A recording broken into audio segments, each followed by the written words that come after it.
जय हिंद, वंदे मातरम। साथियों, सभी का स्वागत है आपके अपने educational YouTube channel MP police 2025 में। गाइस, इस वीडियो में टोटल 100 क्वेश्चन कराएंगे आपको। इसमें जीके जीएस के क्वेश्चन भी रहेंगे, आपको मैथ्स के क्वेश्चन भी कराएंगे हम, और रीजनिंग के क्वेश्चन भी कराएंगे। टोटल 100 क्वेश्चन रहेंगे और ये एक तरीके से आपका मॉक टेस्ट है एमपी पुलिस के लिए। तो वीडियो पूरा एंड तक देखना। चैनल पर नए हो, पहली बार वीडियो को देख रहे हो तो चैनल को सब्सक्राइब करके बेल आइकन प्रेस कर लेना। चलो स्टार्ट करते हैं वीडियो। पहला प्रश्न, मध्य प्रदेश में सबसे अधिक बोली जाने वाली भाषा कौन सी है? आंसर आ जाएगा दोस्तों बुंदेली। बुंदेली जो भाषा है ना, एमपी में सबसे ज़्यादा बोली जाती है।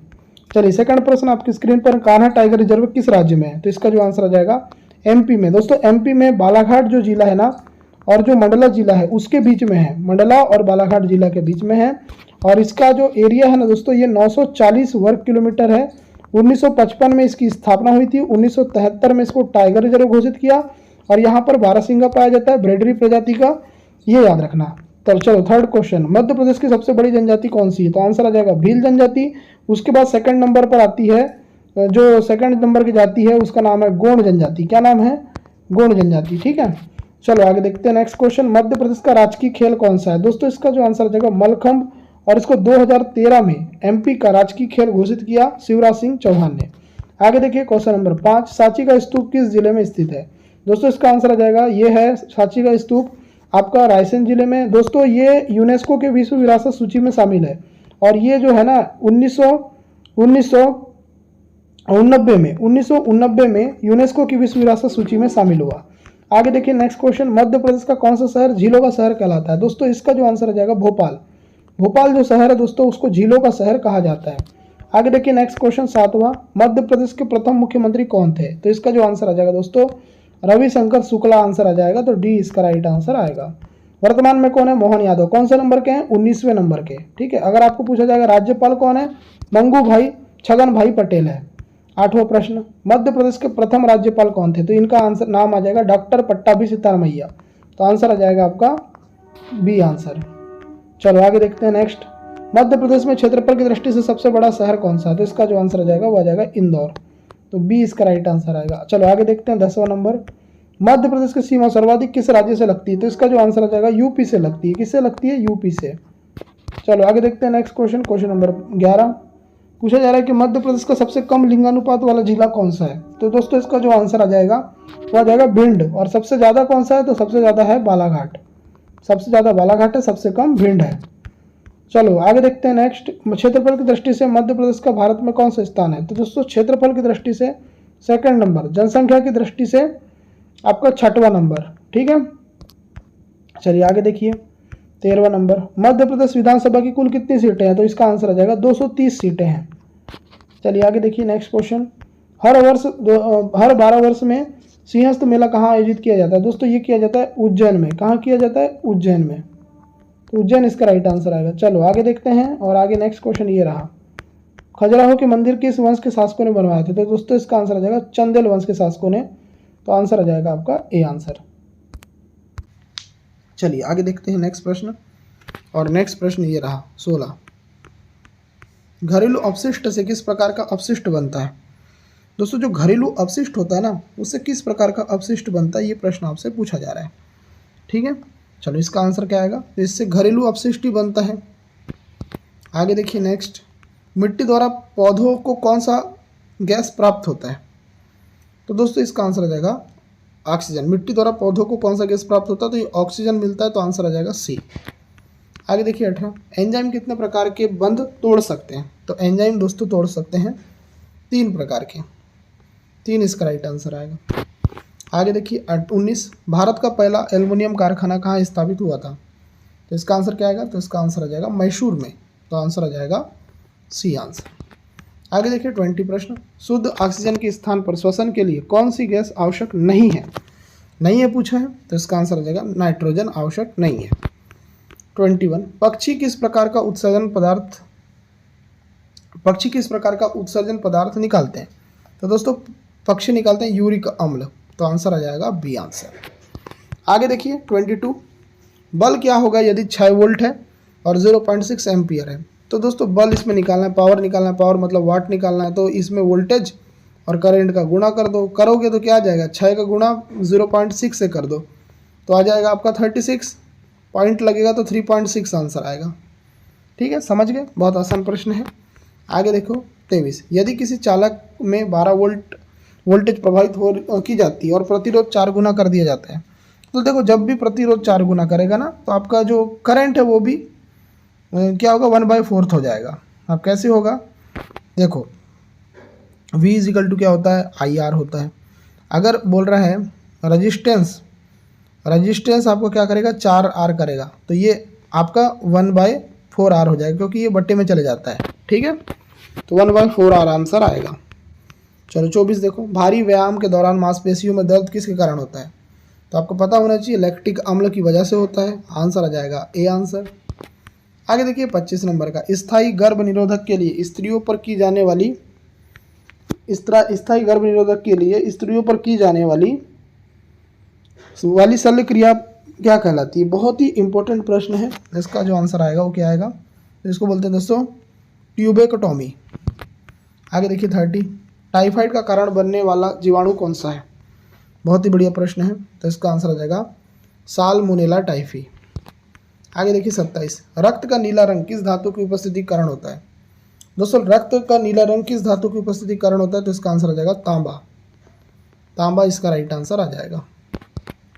28, मूत्राशय में मूत्र का संग्रहण कहाँ होता है, मतलब कहाँ तक होता है ये पूछा है, तो इसका आंसर आ जाएगा 500 मिलीलीटर होता है। आगे देखिए 29, मच्छरों को काटने से कौन सा रोग होता है। मच्छरों के काटने से कौन सा रोग होता है, तो आपको पता है कि मच्छरों के काटने से डेंगू रोग होता है। कौन सा रोग, डेंगू रोग। आगे देखिए 30, यदि अवतल दर्पण की फोकस दूरी 12 सेंटीमीटर है तो वक्रता त्रिज्या क्या होगी। मैंने सीधे सीधे बोला हूँ आपको कि 12 का गुणा 2 से कर देना, है ना। वक्रता त्रिज्या हमेशा 2R रहती है, तो दुगना कर देना, तो 24 आंसर आएगा। चलो अब देखेंगे MP GK के कुछ क्वेश्चन, है ना, जो कि इम्पोर्टेंट है। 31 से देखते हैं, मध्य प्रदेश का निदेशालय कहाँ पर है, तो कहाँ पर है, तो दोस्तों ये भोपाल में है। तो आंसर क्या आ जाएगा, भोपाल इसका राइट आंसर आ जाएगा। भोपाल इसका राइट आंसर आ जाएगा। 32, सतपुड़ा भवन कहाँ पर है। सतपुड़ा भवन कहाँ पर है, सतपुड़ा भवन दोस्तों पड़ता है आपके भोपाल में। ठीक है, चलिए आगे देखिए, विंध्याचल भवन कहाँ पर है, तो विंध्याचल भवन कहाँ पर है, तो ये भी भोपाल में है। देखो भाई तीनों भवन आपके भोपाल में पड़ते हैं। ठीक है, चलो आगे देखो, आगे क्या प्रश्न है। 34, मध्य प्रदेश के प्रथम मुख्य न्यायाधीश कौन थे। इनका नाम क्या है, तो इनका नाम मोहम्मद हिदायतुल्लाह है। आप कमेंट करके जरूर बताना कि आपके नंबर कितने बनते हैं। 35 देखो, मध्य प्रदेश के वर्तमान मुख्य न्यायाधीश कौन है, तो मध्य प्रदेश के वर्तमान मुख्य न्यायाधीश कौन है, तो इनका नाम है संजीव सचदेवा। संजीव सचदेवा आंसर आ जाएगा ए आंसर। चलो 36 देखते हैं, मध्य प्रदेश योजना मंडल के प्रथम उपाध्यक्ष कौन है। ठीक है, या कौन थे, सॉरी गाइस, कौन थे पूछा जा रहा है। ठीक है, तो अगर पूछा जाए कौन थे तो इनका नाम है दयाशंकर नाथ। आगे देखिए 37, मध्य प्रदेश राज्य योजना मंडल के वर्तमान उपाध्यक्ष कौन है, तो इनका नाम है सचिन चतुर्वेदी। आंसर आ जाएगा सी आंसर। 38, राज्य योजना मंडल का नया नाम क्या है, तो इसका नया नाम है दोस्तों नीति या योजना आयोग।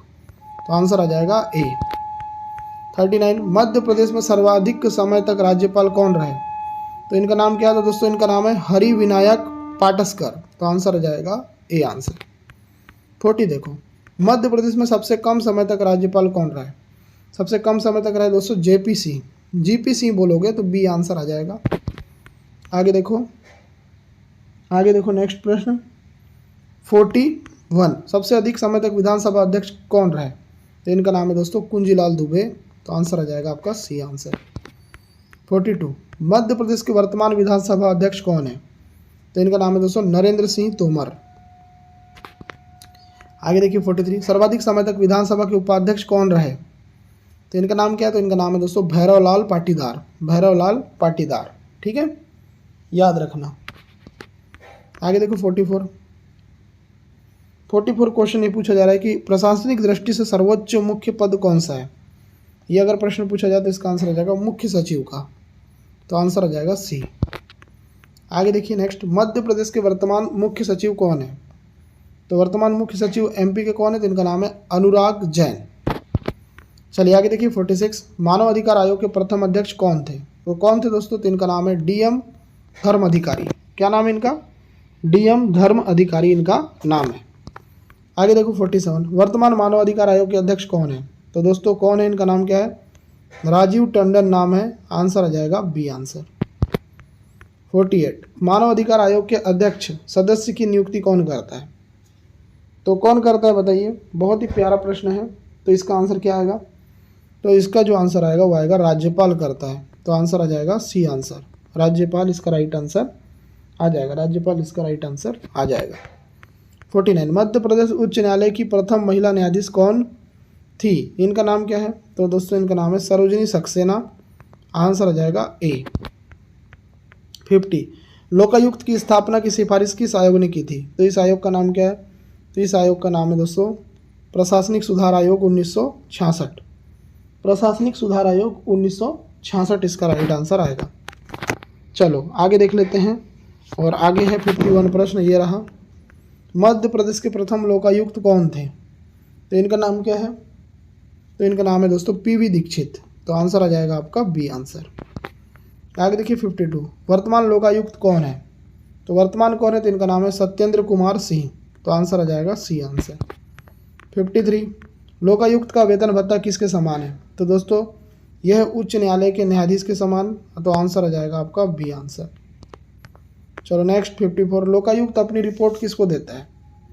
तो लोकायुक्त अपनी रिपोर्ट देता है दोस्तों राज्यपाल को। आंसर आ जाएगा सी। 55, मुख्यमंत्री को लोकायुक्त के दायरे में कब लाया गया? बहुत ही प्यारा प्रश्न है। तो इसका आंसर आ जाएगा 1982 में। तो आंसर आ जाएगा आपका option number B. 56 question, Madhya Pradesh वित्त आयोग का गठन कब हुआ? तो दोस्तों ये हुआ था 17 जून 1994। ठीक है। 57, मध्य प्रदेश वित्त आयोग के प्रथम अध्यक्ष कौन थे? तो कौन थे? तो इनका नाम है सवाई सिंह सिसोदिया। तो आंसर आ जाएगा ए। 58, मध्य प्रदेश पिछड़ा वर्ग आयोग का गठन कब हुआ? तो कब हुआ मध्य प्रदेश पिछड़ा वर्ग आयोग का गठन?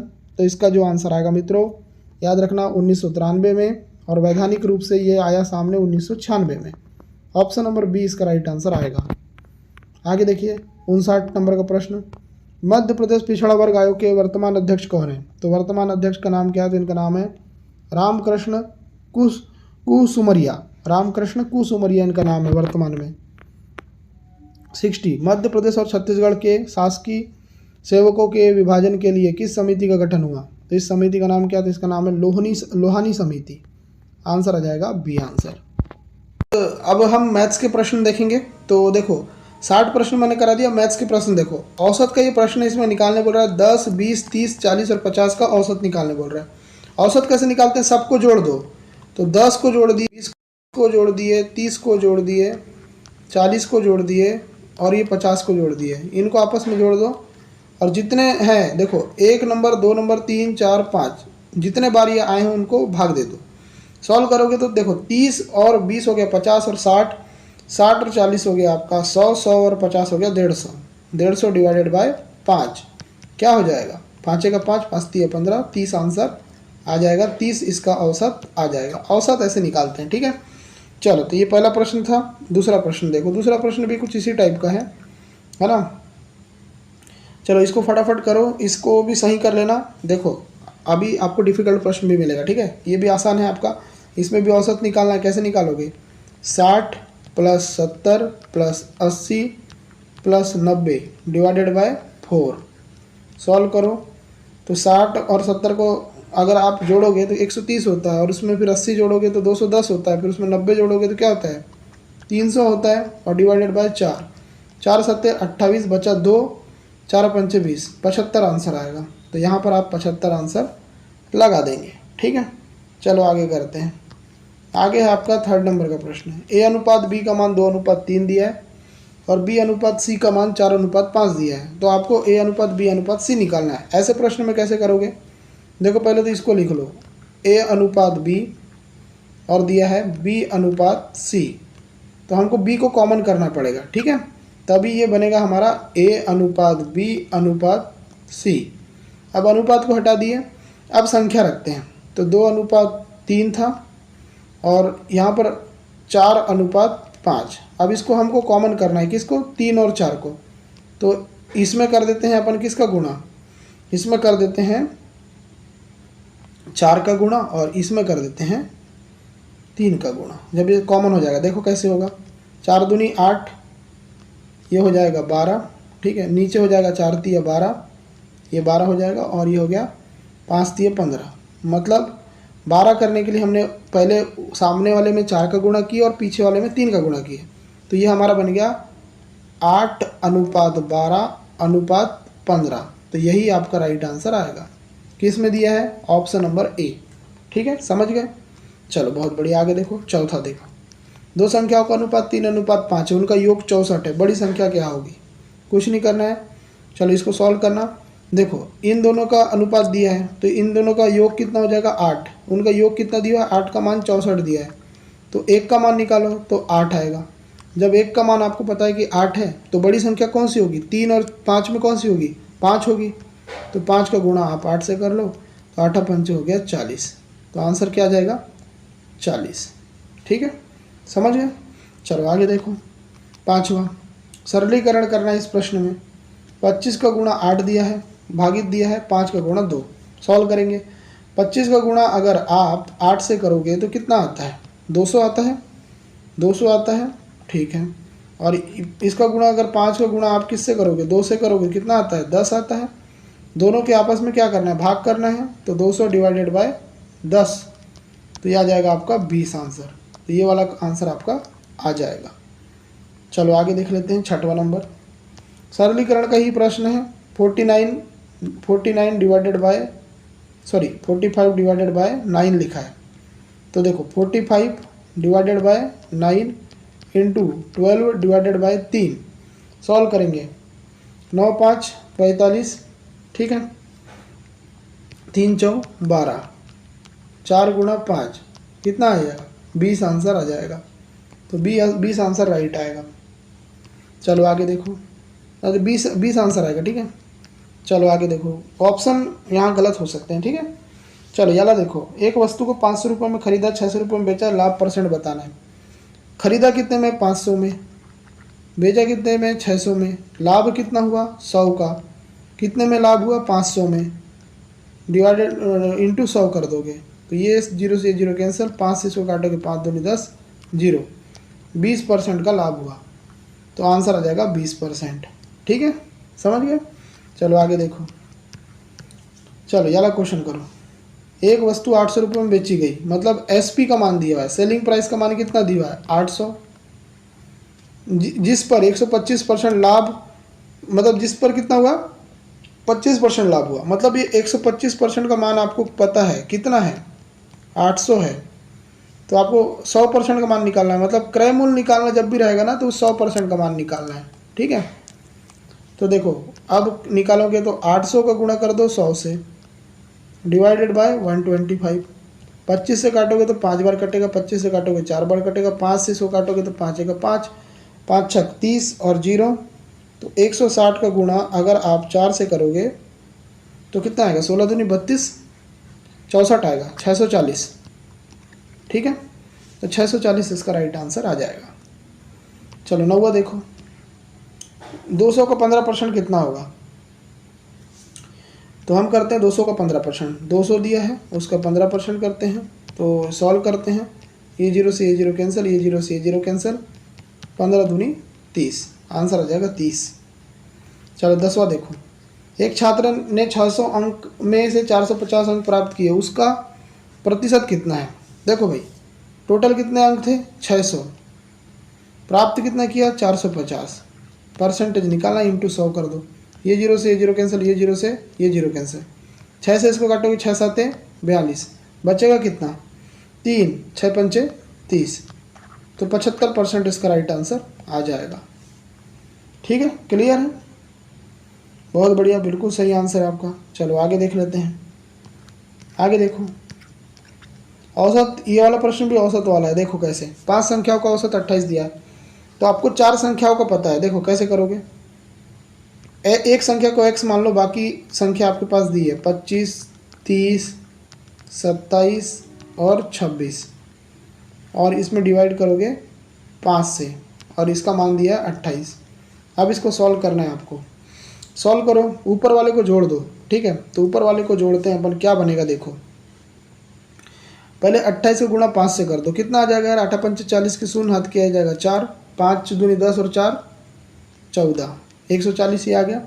इनको जोड़ते हैं आपस में, इनको जोड़ोगे तो 55 ये हो जाएगा, 55 ये दोनों को जोड़ोगे तो 55 आ जाएगा, और 55 में 27 जोड़ दो, तो 55 में 27 जोड़ेंगे तो ये हो जाएगा 7 5 12 की 2, हाथ किया ये 1, और ये 8 हो गया अपना, तो ये हो गया 82, और 82 में आप फिर 26 जोड़ोगे तो कितना हो जाएगा, 8 ये हो जाएगा और ये 10 हो जाएगा, 108 आ जाएगा। ठीक है, मतलब यहाँ पर 108 हो जाएगा। ठीक है, अब देखो x को अगर मान निकालना है तो 108 को उधर ले जाना है पक्षांतर करके, तो ये माइनस हो जाएगा, तो करीब करीब ये बनता है 32, तो 32 वो संख्या रहेगी। ठीक है, समझ गए, जोड़ना घटाना है खाली, बस कुछ नहीं है। 12 देखो, कक्षा में लड़कों और लड़कियों का अनुपात 7:5 है, यदि कुल छात्र 60 है तो लड़कियों की संख्या क्या होगी। कुल छात्र दिया है कितने हैं, 60 है, अनुपात कितना है 7:5, मतलब 12 छात्रों का मान दिया है 60, एक छात्रों का मान निकल जाएगा कितना, 12 पंचे 60। 12 कैसे आया, 7 और 5 को जोड़ोगे तो 12 आएगा, टोटल छात्र 12 हैं, 12 का मान दिया है 60, तो एक का मान कितना आ जाएगा 5, और एक का मान अगर 5 आपको पता है तो लड़कियों का अनुपात क्या था 5 था, तो 5 गुणा 5 कर दो, कितना आ जाएगा 25 आ जाएगा। आंसर आ जाएगा आपका ऑप्शन नंबर बी। चलो 13वां देखो, रूट ऑफ 144 रूट ऑफ 81 क्या होगा आंसर। 144 को लिखेंगे 12 12 144, 81 को लिखेंगे 9 9 81, आ जाएगा आपका आंसर 21, तो 21 इसका राइट आंसर आएगा। आगे देखो 14, यार सरलीकरण करना है, 75% ऑफ 200, ठीक है, और यहाँ करना है 25% ऑफ 120, इसको सॉल्व करना है, ये दोनों जीरो से जीरो कैंसिल, 75 दूनी 150, ठीक है, ये जीरो से ये जीरो कैंसिल, ठीक है, 2 पंचे 10 और 2 छम 12 ये हो गया, 5 हम 25 हो गया, 6 पंचे 30 हो गया, ये हो जाएगा आपका 180, 180 जिसका भी आंसर सही है। चलो आगे देखो, किसी वस्तु का क्रय मूल्य 1000 है, उसे 15% हानि पर बेचा जाए तो विक्रय मूल्य कितना होगा। क्रय मूल्य दिया है मतलब 100% का मान आपको दिया हुआ है, कितना दिया है 1000, मैंने आपको बोला ना क्रय मूल्य को 100% मानना, बोल रहा है 15% हानि पर बेचा जाए, मतलब 85% में बेचेंगे तो कितना लाभ होगा, कितना मतलब विक्रय मूल्य होगा ये पूछा है, तो इसमें बस आपस में गुणा कर दो, तो 1000 इंटू 85 डिवाइडेड बाय 100, ये 2 जीरो से ये जीरो कैंसिल, तो 85 इंटू 10 करोगे क्या हो जाएगा 850 आंसर आएगा, आंसर आ जाएगा बी, आंसर क्या आएगा बी आएगा। चलो आगे देखें 16 देखो, एक दुकानदार 1200 रुपये में वस्तु को 10% लाभ पर बेची, विक्रय मूल्य क्या होगा।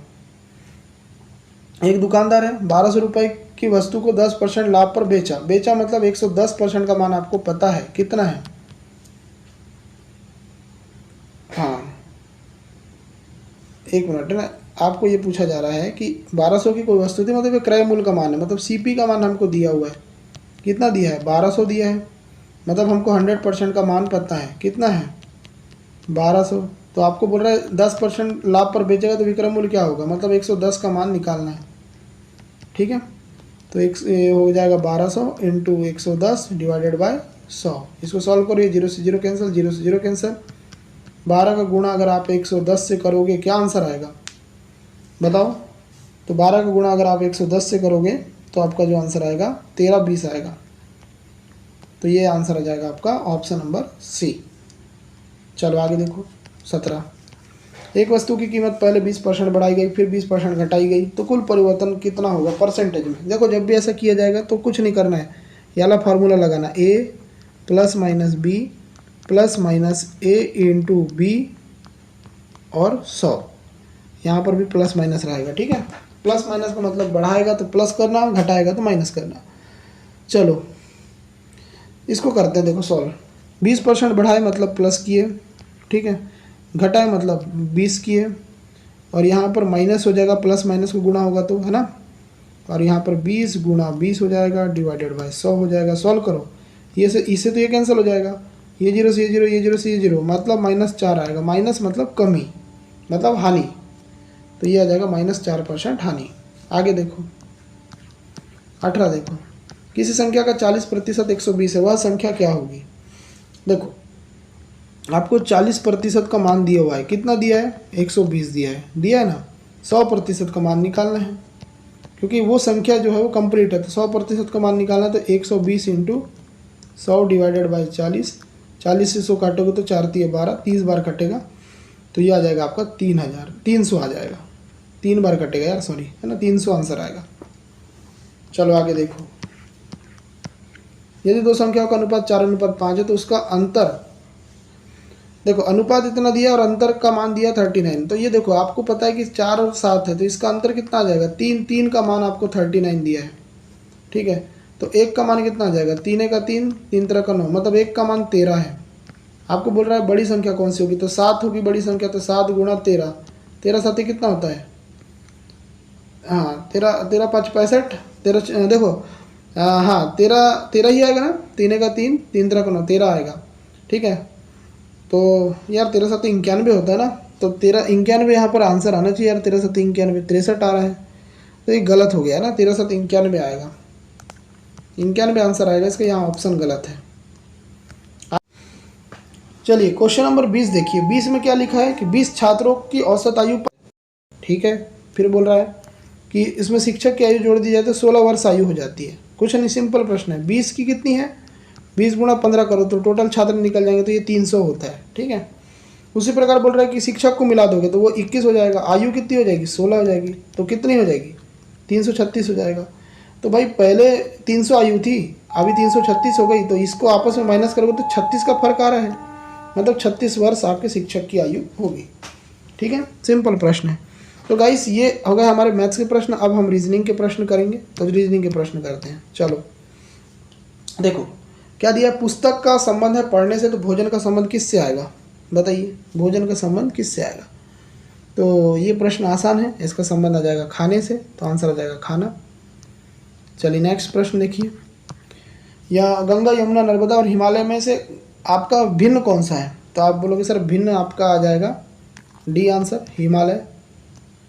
आगे देखिए थर्ड नंबर, 2 4 8 और 16, तो इसमें नंबर नेक्स्ट सीरीज क्या आएगी?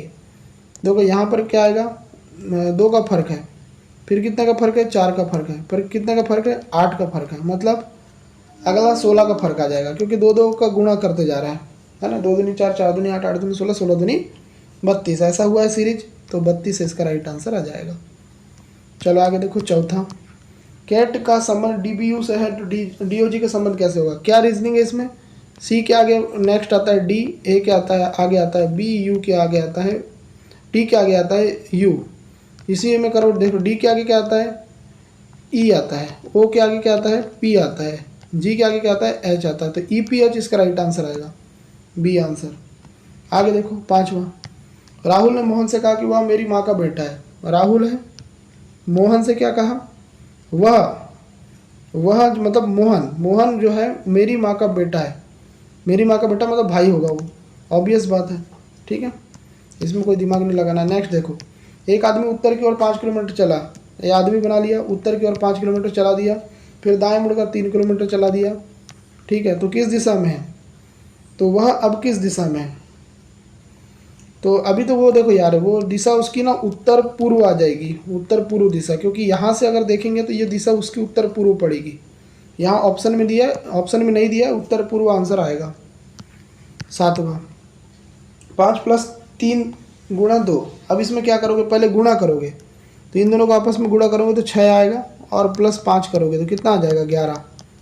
कई लोग इसमें क्या करते हैं, पहले कर देते भाई 8 हो जाता, फिर उसमें गुणा 2 करते, तो ये हो जाता 16। तो सबसे पहले गुणा करते हैं, का करके पुनि भाग कर, फिर गुण ले ही सुजान यला होता ना, तो का मतलब गुणा करना है पहले, ठीक है। चलो तो ये प्रश्न भी आपको बना। आगे देखो, शेर का संबंध जंगल से, मछली का संबंध किससे होगा? शेर का संबंध जल से, तो मछली का संबंध ऑब्वियस है पानी से होगा, पानी से का इसका राइट आंसर आएगा। आगे देखो, सूरज चांद तारा और कार में फ़र्क क्या है? तो भाई इसमें जो कार है ना वो फ़र्क है, कार जो है इसमें अलग आएगी। आगे देखो, ए दिया है, सी दिया है, ई दिया है, जी दिया है, इसमें क्या आएगा? तो एक एक छोड़ा है, देखो ए के आगे बी छोड़ा है और सी लिख दिया है, सी के आगे डी छोड़ा है, ई लिख दिया, ई के आगे एफ छोड़ा है, जी आ गया, जी के आगे एच छोड़ेगा आई आएगा, तो आई आएगा इसका राइट आंसर। ठीक है, चलो आगे देखो 11वां। रेम का संबंध किससे है? रेम RAM, रेम का संबंध है SBN से। ठीक है, R से S, A से B और M से N हुआ है, मतलब एक एक बढ़ाया है। तो SUN में क्या होगा? SRST आता है, S के बाद T आता है, सॉरी R लिख रहा हूँ। S के बाद क्या आता है? T आता है। U के बाद क्या आता है? V आता है। TV वाला सही आएगा। फिर उसके बाद N के बाद M आता है, ये TVM आएगा। चलो आगे देखो 12वां। एक आदमी की स्त्री की ओर इशारा करते हुए कहता है कि वह मेरी पत्नी, मतलब जो औरत है वो मेरी पत्नी, मतलब एक मिनट इसको ऐसे बनाते हैं, वह ये व्यक्ति है उसकी पत्नी, पत्नी मतलब ये फीमेल बना दिए, व्यक्ति को प्लस बना दिए। वह मेरी पत्नी की माँ, माँ मतलब उसकी पत्नी की माँ है ना, मतलब स्त्री उस माँ की सास होगी। मतलब देखो यार, अगर उसकी पत्नी की माँ उसकी क्या होगी? सास होगी, ऑब्वियस है। तो सी इसका आंसर आ जाएगा, बी आंसर। चलो आगे देखो। राम 4 किलोमीटर पश्चिम की ओर चलता है। राम है, राम नाम का व्यक्ति 4 किलोमीटर पश्चिम की ओर चला दिया, राम यहाँ पहुँच गया। फिर 3 किलोमीटर दक्षिण की ओर चला, 3 किलोमीटर दक्षिण की ओर चला। प्रारंभिक स्थान से किस दूरी पर है? यहाँ पर प्रारंभिक स्थान था उसका, दिशा बनाओ। नॉर्थ ये है, साउथ ये है, ईस्ट ये है और वेस्ट ये है। तो ये जो दिशा है ये नॉर्थ, ये आपकी साउथ वेस्ट है, मतलब दक्षिण पश्चिम है। तो आंसर आ जाएगा आपका ए आंसर। ठीक है, चलो आगे देखो। 3 है, 6 है, 12 है और 24 है। आंसर क्या आएगा आगे? 3 दूनी 6, 6 दूनी 12, 12 दूनी 24, 24 दूनी 48। ठीक है, चलो 15 देखो। 2, 4, 8, 14, 16 कैसे करें? इसमें 1 ऑड बताना है, कौन सा इसमें गलत है। 2 दूनी हुआ 4, 4 दूनी हो गया 8, 8 दूनी 16 इधर हो गया, पर 14 बीच में आ रहा है, तो 14 इसमें ऑड है, मतलब इस सीरीज में नहीं आना था। कलम का संबंध लिखना से है, तो कैंची का संबंध क्या है? कैंची क्या करती है? काटने का काम करती है, काटना इसका राइट आंसर आएगा। तो आंसर आ जाएगा ए आंसर। आगे देखो, सिलोजिज्म वाला प्रश्न है। देखो क्या प्रश्न है? सभी विद्यार्थी होशियार है। सभी विद्यार्थी मतलब स्टूडेंट होशियार है, तो होशियार को H लिखता हूँ। कुछ विद्यार्थी खिलाड़ी है, तो कुछ विद्यार्थी क्या है? खिलाड़ी है, खिलाड़ी को K लिखते हैं। बोल रहा है कुछ खिलाड़ी होशियार है, कुछ खिलाड़ी होशियार है क्या? तो बिल्कुल सही बात है, ये वाला बिल्कुल सही है। सभी होशियार विद्यार्थी हैं क्या? सभी होशियार विद्यार्थी हैं क्या? तो सभी होशियार विद्यार्थी नहीं है, तो ये गलत आ जाएगा, मतलब इसमें सही आएगा आपका ए वाला। ठीक है, चलो याला करो। 12 में स्टार का मतलब क्या है? देखो स्टार का मतलब गुणा है, तो 12 में स्टार का मतलब 2। भागित का मतलब क्या है? प्लस है। ठीक है, 4 जैसा तैसा। प्लस का मतलब क्या है? तो प्लस का मतलब है माइनस, है ना, तो -6। और माइनस का मतलब क्या है? तो माइनस का मतलब है भागित। तो इसको सॉल्व करेंगे, क्या आएगा? देखो भाई, इन दोनों कर दो तो 24 आ जाएगा, +4 कर दो, इन दोनों करोगे तो 3 आ जाएगा। तो 24 और ये हो जाएगा 28 -3, मतलब ये आ जाएगा 25। 25 आंसर दिया है कहीं? कहीं नहीं दिया है 25 आंसर। चलो, तो यही इसका राइट आंसर बनेगा। ठीक है, 25 आंसर बनेगा। यहाँ पर ऑप्शन गलत हो सकते हैं, ठीक है, कोई दिक्कत नहीं है। याला देखो, 7, 14, 28, 56। तो देखो 7 का गुणा किए 2 से, तो 7 दूनी 14, 14 का गुणा किए 2 से, तो 28, तो 56 का गुणा अगर आप 2 से करोगे तो कितना आएगा? 112। ठीक है, चलो आगे देखो 20वां। डॉक्टर का संबंध अस्पताल से है, शिक्षक का संबंध किससे होगा? तो स्कूल से होगा, ऑब्वियस बात है। ठीक है, तो गाइस मैंने आपको पूरे प्रश्न करा दिए। टोटल मैंने आपको 100 प्रश्न कराए हैं, और ये मॉक टेस्ट आपको कैसा लगा कमेंट करके बताओ। ठीक है, ऐसे ही मॉक टेस्ट में और भी लाऊं क्या, आप लोग कमेंट करके बताना। थोड़ा मैथ्स रीजनिंग के प्रश्न आसान थे, मैं डिफ़िकल्ट प्रश्न भी लाऊंगा, तो वेट कीजिए। बाकी इस वीडियो को देखने के लिए धन्यवाद। आपका दिन शुभ हो।